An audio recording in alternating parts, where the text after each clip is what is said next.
মিলিদি, ব্রত চক্রবর্তীর লেখা। অনেক দিন পর রাস্তায় তোমাকে দেখলাম মিলিদি। বুড়ি হয়ে গেছো। না থাক বর্ণনা, তবে ভারী কষ্ট হলো। কি রূপ ছিল তোমার একদা। সেই জাঁকজমকের বিয়ে মনে পড়ল, কিন্তু ফিরলে কমাস পরেই। স্বামী লোকটার আর একটা সংসার দেখে অসহ্য রাগে। তুমি আর যাওনি, সেও নেয়নি। তারপর কত বছর, বয়স গা থেকে গড়িয়ে গেল, রূপ সোনার দিনগুলো।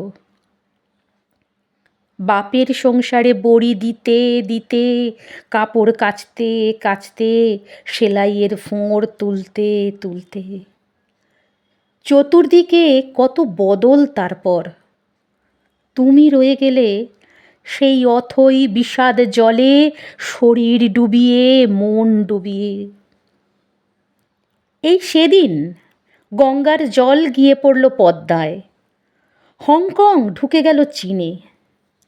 তুমি কই, কোনো নতুন ঘটনা নিলে না জীবনে? কি পেলে মিলিদি এতগুলো বছর? চিনতেই পারোনি, নাম ধরে ডাকতে থমকে দাঁড়ালে। অল্প মুখ তুললে, চোখ। আর আমি ভীষণ চমকাই দেখে, সিঁথির ধু ধু আলপথের পাশে এক চিলতে সিঁদুর আজও। আজও ভীষণ রাগ হলো হঠাৎ।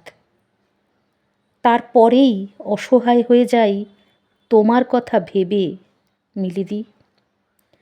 ধু ধু আলপথ দেখি, তিলক ফোঁটার মতন ওই এক চিলতে সিঁদুর দেখি, আর মনে মনে বলি, দুটো নদী পারল পরস্পরের ঢেউ মেলাতে, দুটো দেশ পারল, আর দুজন মানুষ পারে না। ধন্যবাদ। প্লিজ কমেন্ট করবেন, ভালো খারাপ যাই হোক কমেন্ট করলে ভালো লাগে।